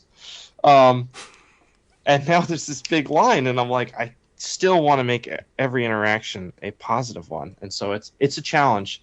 I'm figuring it out slowly, just making sure I don't like party too hard at a con, which I've never really done ever in the first place. But getting a good amount of sleep, getting some exercise in the morning usually works out. well, that's a good problem to Says have. the whose last con he was at, he stayed up all night to do a giant Dave Mandel commission. Which looked awesome, by the way. That must have been a trip to give Dave a commission, right? I mean, he's for those who don't know, Dave Mandel, aside from most people know him because he is the creator and showrunner of things like Veep, Plumbers, but he is also on a very short list of people walking the earth in terms of the best comic book art collection. I easily in the top 5, if not higher. And Dan got to do an awesome piece for him in his world famous among art collectors, one of his sketchbooks. So His that Bizarro must have been pretty sketchbook. cool. Yeah. Well, it was. Can I tell the story really fast? Yeah. Yeah, please. Yeah. So, let me paint for you a picture. I'm at the Eisners, and I'm drawing at the Eisners without shame, because I had so many sketches to do. And the Eisners, I love them, but they are a little, they go a little long. It's fine. It is what it is. But like, I had so much drawing I had to do. I had so many commissions. So I was like, I'm just going to bring my commissions with, drink my Sprite, and like crush these while we go through the in memoriam segment or whatever, because I just have to get it done, you know. And I'm working my butt off, and I was working on a Berserk commission when like they called my name, and I was like, "Good grief! Okay, here we go." And sat back down with the Eisner. I took a picture. It felt amazing, and I kept drawing because I had to. Wow. And then I went back to the hotel room because I was pretty exhausted. I wanted to revel, but you know when that like it like just kind of hits you like you can't really be social anymore because you're just so tired. Yep. Because I do a little after party, and I said my goodbyes, and I came back to the hotel, and there's Felix with Yams and Lambert, and we're all hanging out, and they're like, "You won!" And we took pictures, and then Felix says, "Okay, all right, settle down. I got something for you." And he sits me down on the couch. He pulls out this monstrosity of a sketchbook. He's like, "Have you heard about the Bizarro sketchbook?" And I was like, "No." And he's like, "Oh, it's Dave Mandel's sketchbook, but only Bizarro. It's legendary. Like, it is legendary." I was like, "Okay." And he opens up the first page, and it's like Sistine Chapel level Bizarro art on every single page. Simon Bisley, Frank Quietly, like, oh gosh, there's so many A-list names in here. I'm not even gonna bother listing them all because it's incredible. There was like multiple ones where they had like artists had added paper so it would fold out to literally make like a Sistine Chapel like effect of all these alternate Superman characters around the main character of Bizarro, and then included like all of the preliminary sketches that were done and all of this stuff. Is this Frank Quietly, like you could pull out a magnifying glass and still find new detail. I mean, it was insane. We get to the last few pages, everybody's like, wow, taking it all in. And the last few pages are blank, you know, there's not that much left. And Felix leans in and he goes, "No pressure."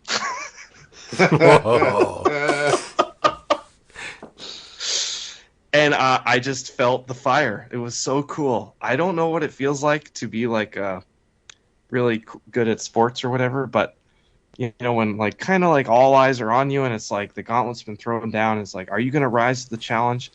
Man, I was just on fire. It felt so good. It just felt so freaking good because I was like, look at all these legends before that have come before in the sketchbook. Literally, like, that have literally come before, drawn before, careers before, and I get to make my mark along with them. What a freaking honor! It's insane.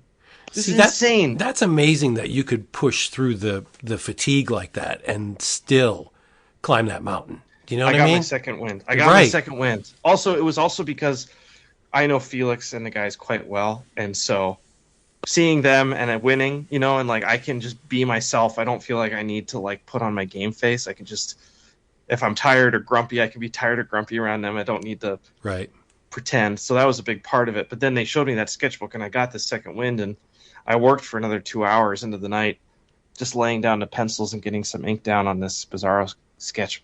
And we actually tried to do screen tone because I did this big like Bizarro World Daily Planet, the Nightly Void behind Bizarro. And it was like super detailed and it was like really busy, but I needed it to kind of like recede a little bit into the background just so that things made sense visually. So I usually use screen tone for that kind of thing, and I'm trying to put it on this sketchbook paper, and it's a big sketchbook. It's like 20 by 14 inches or something. It's something. And I don't even have enough screen tone to really do it. And it's just going to flake off, and people won't be able to flip through it, and I didn't want to do that. So it's like, I really need an airbrush so I can just do a clean, you know. And so Yams, All-Star Yams, went to Blick first thing the next morning and bought me an airbrush. And wow. Yeah, and I was like, and it's because I was like, he's like, there's a Blick really close by. I'm gonna go get you an airbrush, and I'll pick it up for you. He got it, and he was wearing a Murder Falcon shirt when he walked into the Blick, and he's like, walks in, and he's like, "Hey, I'm looking for a airbrush," and the guy looks at him, he goes, "I love Murder Falcon." Shit. And this guy, his name was Ernie was his name. He's like a big fan of mine, and he was super excited because Yams was like, "Guess what? You're in luck. I need an airbrush for Daniel Warren Johnson." Love it. And so we got an airbrush, and Arnie helped us out with that. And but we forgot to buy a ventilator because you can't really airbrush Oops. inside. So this is late the next night, like really late Saturday night, and Yams was like, "Okay, let me see what I can figure out."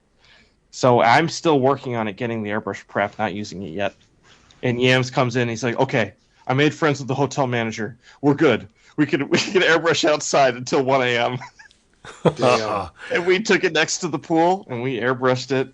And so at first, this manager was like, "You got 5 minutes," right? Because he didn't want to deal with it. But then he saw what I was drawing, and he was like, "Take as much time as you need." Oh, that's nice. It's so cool. It's like all these different people in all these different corners kind of came together to make it happen. And it's one of my favorite things to ever happen at a convention, and I'm so proud of the piece that I made. It's funny because like on social media or on any digital device, it doesn't really register like how big it is. But like I busted my butt on that freaking commission, and it's like if you get a chance to see it, look for mine. I hope I did that. I hope I did the sketchbook justice. That is a great Yeah, it story. looked beautiful, man. You did him right. You did him So, right. what kind of pressure is it to have this, for all intents, priceless object in your possession? Well, that's the most intense part, is like making sure it's safe. Right. So like I did not.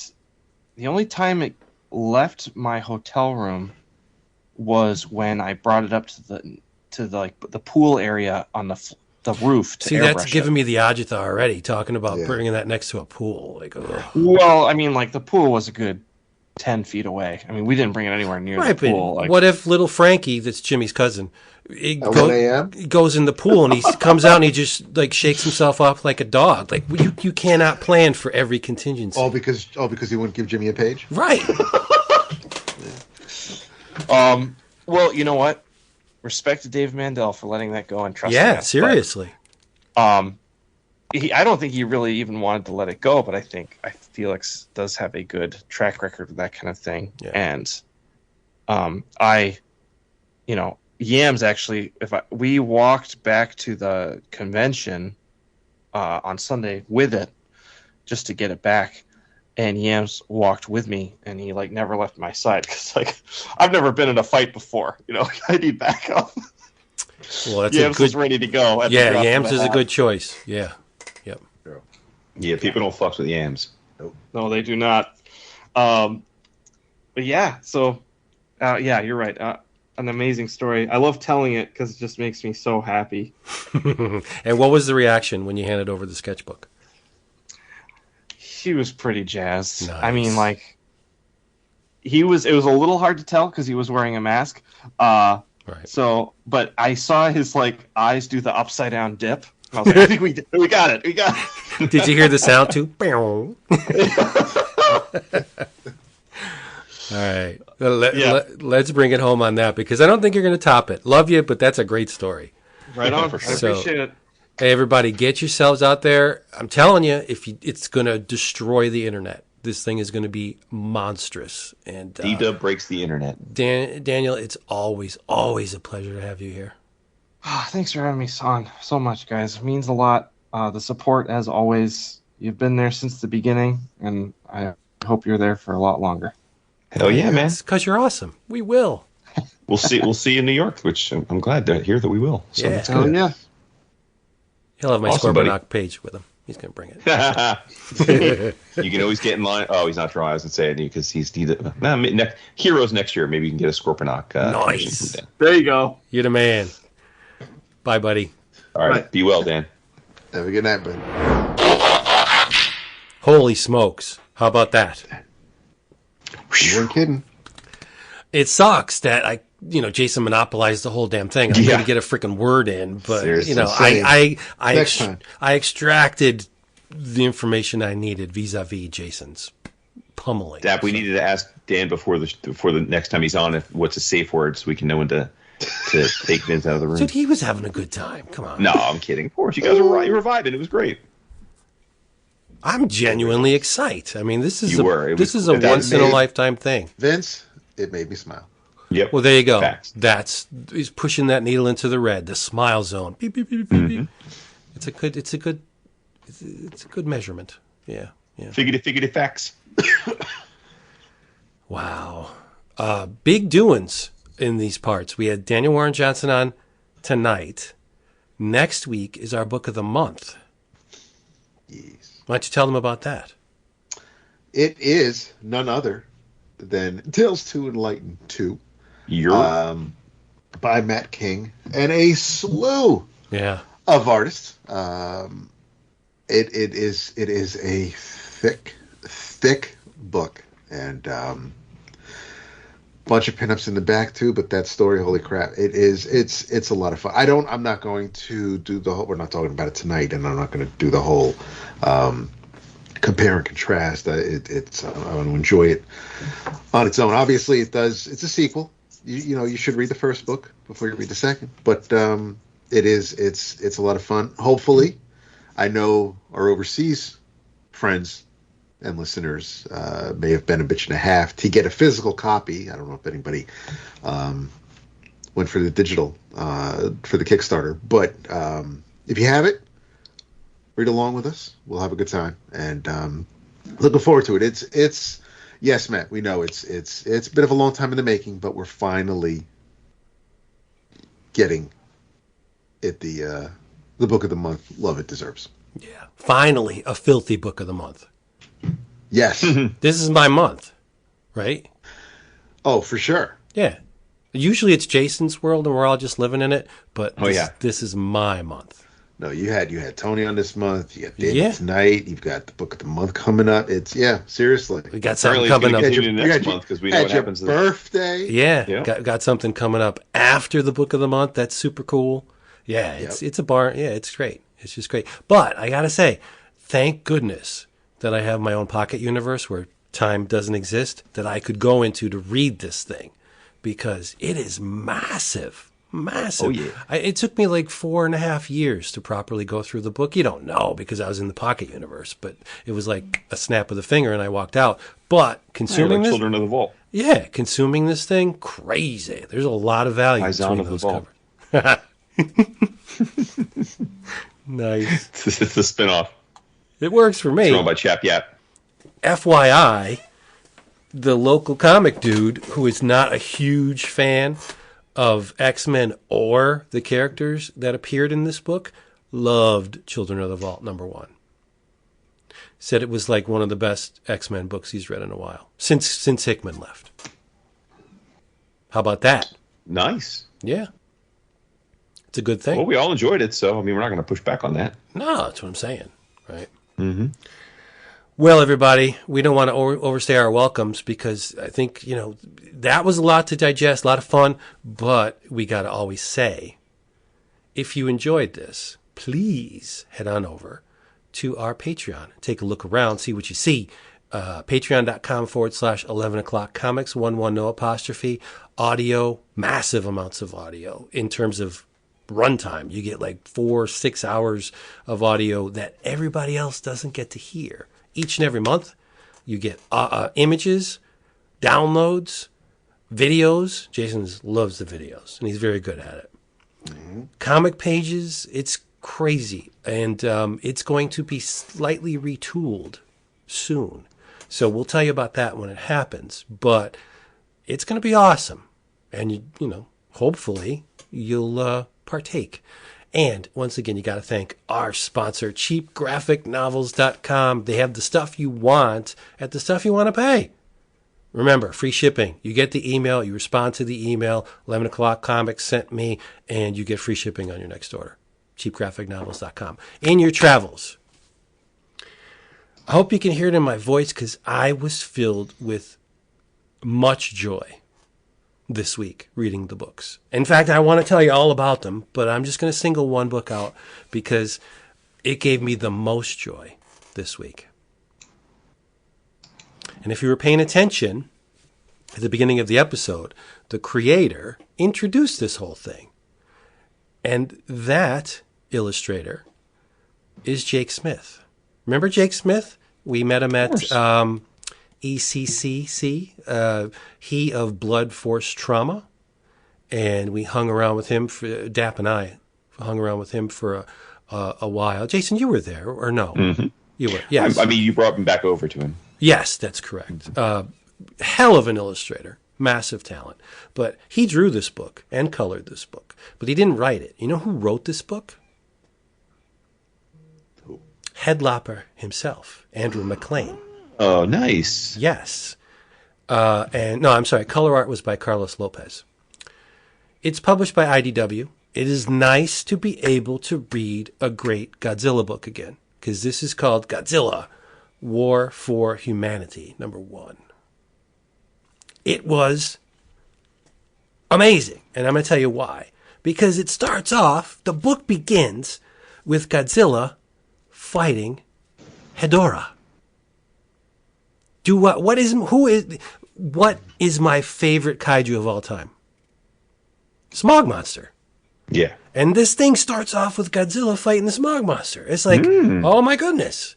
It begins, flashback, it sets the mindset of the main character. There's a little girl named Yuko, and she's with her friend, Megumi, and they're traipsing around the Japanese countryside, having fun, when Hedorah appears. And he goes over and he rips the top off a mountain, which was really a dormant volcano. And he starts sucking in the smoke, because Smog Monster, smoke, pollution, okay? Lava's raining down all over the place. The girls they're running and they're dodging lava blasts, and they're running for their lives, really. When their savior appears, Godzilla. And he blasts the crap out of Hedorah, and the girls limp home, right? They survive. They're alive. This is great. And here's where the contrast starts. Megumi is greeted by her parents, and they're overjoyed. They're hugging her, and the tears are streaming down their faces. It's all about the love. Our girl's back. We were worried about you. What you would expect should you just have experienced a battle between two colossal monsters and were almost killed, right? But Yuko goes home, and she receives a far different reaction from her mother. Mother's very cold, and mom's like, it's about time. Set the table. And Yuko's kind of crushed, right? So it jumps many years later. Yuko is now a celebrated professor of kaiju studies at UC Berkeley. And she's still dealing with her mother. But she's recruited to join Be Still My Heart, Kaiju Task Force Alpha. It's because there's something very novel and very, very dire going down. She's given a presentation, and this tech bro is in the audience, and he's her nemesis, right? His name is Faison Fulchik. And like many people, he sees Godzilla as a terror, a scourge, right? Very much in contrast to the way she sees Godzilla as a savior. And he's like, look at this. There's a new kaiju on the scene. This thing easily took out Gorosaurus and Manda. It's like a chaos engine. It's this nasty fungus creature. We call it Zoospora, right? It not only defeated these two kaiju, but once it beat the crap out of them, they changed their behavioral patterns. Like Gorosaurus would do a certain thing at a certain time, and they had it in check, right? They would accompany it to wherever it was going, and then it would do the thing, and then it would, in pretty innocuous, like unthreatening type behavior. But after Zoospora got its tendrils in it, these creatures they've changed their behavioral patterns, and that's not good because they're going after urban areas. Loss of life, can't have it, right? So this Zoospora needs to be taken out, and Task Force Alpha believe that they have just the tool to do it. And this the tech bro again. he invented, or he has in his possession, Mogera. You know who Mogera is, or what Mogera is? Are you familiar with your Godzilla mythology? Nowhere as close as you are, my friend. Mogera is an acronym for Mobile Operation Godzilla Universal Robot Expert Type, at least as far as this book is concerned. It's a giant robot, right? It was thrown into Godzilla continuity in after. It first appeared in 1957 in The Mysterians, Ishiro Honda's movie, right? And then they injected it into continuity in 1994 in Godzilla versus Space Godzilla. Very, very different design than the original, but similar. Whatever. So the team believes that Zoospora is a fungus. So Mogera is going to use what to destroy it? Fire. At least in theory, right? And then the end of the issue sees Godzilla. He's circling Monster Island. He's not on the island, but he's circling the island. He's like, what's going on? And Godzilla's son, depending on what side of the water you live on, in the United States it was Minya. In Japan it's Manila. So little Godzilla's playing and, gets attacked by Ibira. And Godzilla starts throwing down with Ibira, and of course it rips its claw off, but whatever.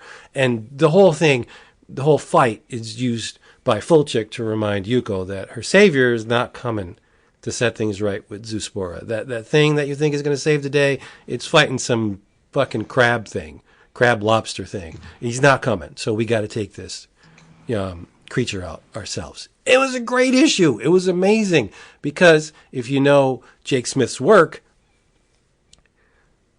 cartoony, but not. It's a weird juxtaposition. He's cartoony, but it's very three-dimensional and designy at the same time. Like, this issue was gorgeous. And Andrew MacLean did the cover that I bought. So it's like, where's the downside? There is none. So if you're looking for a great Godzilla book, who isn't? Maybe not Daniel Warren Johnson, I don't know. But get yourselves to a comic shop and get Godzilla War for Humanity #1. It's a miniseries. It is so much fun. I guess Inky Knuckles is doing Jake Smith's pages. And I went to check the price of the Hedorah pages. And I was like, nice, but yeah, don't need them that bad. So great stuff. I love this issue. Just lit my whole world up like a spotlight this week. I knew where that was going as soon as you said Inky Knuckles. Yeah, it was the best thing I read all week. That's awesome. No, Transformers. No, I don't know. No, Transformers #1 was.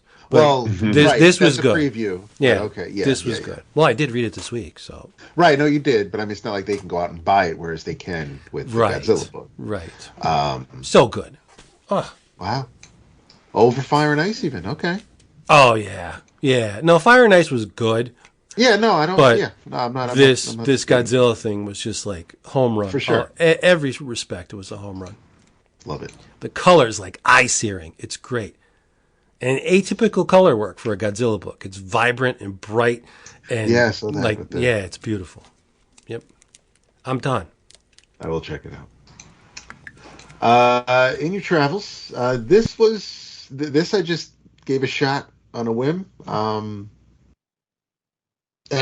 I enjoyed it, although I am concerned about one of the characters we're introduced to in this book. It is written by Carl Starks. It is illustrated by Jesus Hervas. Color by Yen Nitro.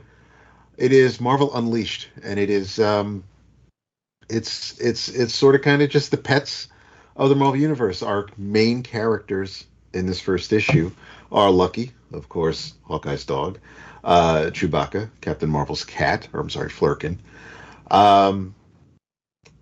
D-Dog, who found D-Man's mask at a junkyard and is now a superhero, and she is absolutely my favorite character of the book. And D-Dog is here because they're trying to she wants to help Juniper, which is a little fluffy dog herself, find Juniper's human. the issue starts off with Lockjaw actually being hunted, and without revealing the outcome of that, we then cut to an alley where Lucky is kind of just looking for some pizza and some garbage cans, but has to get home before the sitter that Kate left Lucky with realizes Lucky is no longer in the house, and that's when D-Dog and Juniper show up, because D-Dog's like, "Hey, Lucky, you work with that Arrow guy, so you should probably you're good for finding clues. You should be able to help us." And Juniper over here, and they do. They go to Juniper's home and go to a kind of a hidden lair, and it's revealed that Juniper's owner may not be the all-around great guy that Juniper thinks he is. We get D-Dog's origin story, which kind of hit me a little bit, and because just the three of them, or D-Dog and Lucky, can't help Juniper on their own, they go to Avengers Mansion, where Jarvis lets them in, and Red Wing is there, as well as Chewbacca, and they and so now all four of them are going along with to help Juniper find her human, and they don't necessarily find him right away. Hijinks ensue, and we get a little bit of some foreshadowing, because quite a big bad appears near the end of the first issue, but Red Wing knows how to take care of that particular issue, and the last page is a pretty funky reveal. Of course, if you've already seen the cover of the second issue, you kind of know where this may be going. But the art's fantastic. This was a lot of fun. Again, I might be a little concerned about one or two of the characters here as the story continues, but I think overall I do trust Kyle, so I'm optimistic. But no, this like I said, it completely almost got by me. Glad I gave it a shot.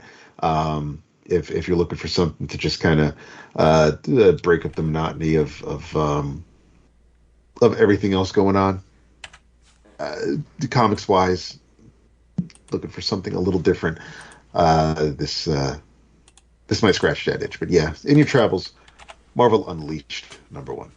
I just got the title. Ha ha. No, seriously, I'm like, why the frick did they call it Unleashed? And it's like, oh, I get it. Yeah. They're pets. I get it. Yeah. Co-signed with Depp on that one. I've always been a big fan of the Pet Avengers because my boys and I would read the comics, and I really liked how this art style was more realistic. You know, because usually the Pet Avengers we don't like, it's more cartoony. Like Iguara did a couple of the runs and the like. But I really dug it, and like you said, I thought it's Kyle Starks, man. Just another feather in Kyle Starks' phenomenal year. My dude is just on one this year. He's just killing it. Yeah.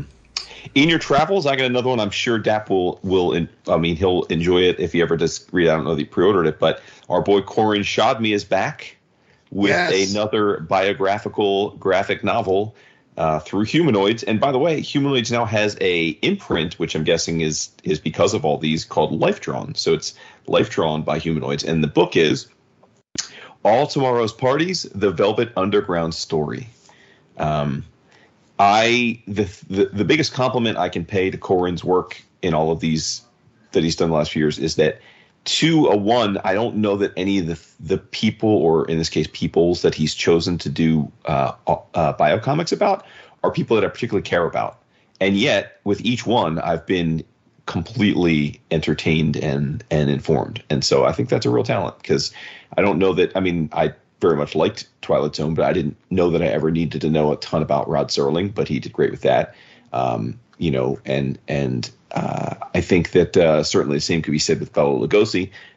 I just thought he made Bela Lugosi like way more interesting to me than I even knew he would be. And the same thing here with Velvet Underground. I can't profess to be a huge Velvet Underground fan, or certainly wouldn't profess to have like an intimate depth of knowledge about their music history. But being of a certain age, I knew something about them, and I do very much like the whole Andy Warhol ethos. Obviously, Basquiat being one of my dudes. So I certainly was familiar with Velvet Underground on some levels, but this was terrific. This is, again, Shadmi's pretty much and until he does a biographical graphic novel that isn't good, I'm going to assume that every one he puts out, I'm going to buy and enjoy. And this is another. It starts with early teenage Lou Reed being an absolute pain in the ass, and his parents not knowing what to do with him. And I didn't know this. Maybe you guys did. Dude got electroshock therapy. His parents put him through electroshock therapy, like old school, like frying his brain when he was young, which is pretty horrendous. But and it takes us through him and the other members of the group's early days and how they came together, and then meeting Warhol and Nico and really taking up and through the point where Lou quits the band. I thought it was great. I thought it was absolutely great. Super, like I said, super educational for me. I knew a little bit of the main highlight points of their story, but I certainly were a lot of things, a lot of the smaller details, nuances of the journey I was not familiar with. And so big thumbs up to Shadmi. He's really carving out a nice niche for himself as the go-to biocomics guy. Nice. I know you're not a huge fan of Velvet Underground, Vince. What are you, nuts? Oh, I thought you weren't. I love them. Not a fan of Shadmi, but yeah. Wait, no, I thought when I mentioned him, you were like, oh. By the way, I should mention Zappa's in this book. Of course he is. Mm-hmm. He should be. No, I don't want to get into it. I just the visuals are not my scene. No, I understand. Yeah, we've talked about that before with the other books. Yeah. But I can't decry any of the subjects he's chosen to examine. Rod Serling, Bela Lugosi, the Velvets. Come on. It's your peoples. Yeah. I'm glad you enjoyed it. I did. We have something to talk about. Because traditionally, I brought up Lou Reed or the Velvets. You'd be like, Well, I'm not. No, I mean, I'm not a huge fan of the music per se, but right. I got mad respect for them and their place in history, right? I mean, that's so. Yeah.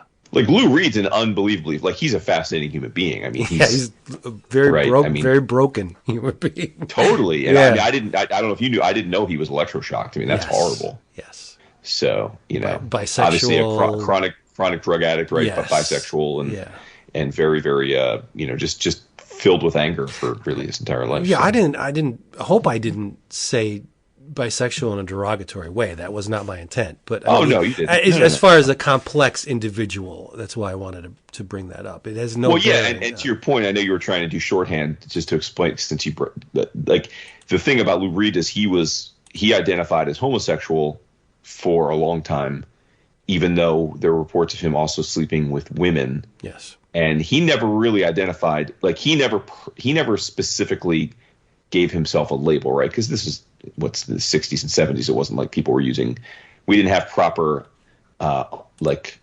ontology for how to describe our sexual preferences as much then as we do now. So yeah, but yeah, super super interesting dude. But mostly just because he was filled with anger. I mean, just so much anger all the time about everything. So yes. I do love the man. Yeah. And they were all really special, right? Even Nico, the ingenue. Let's approach every song in a deadpan, monotone, breathless.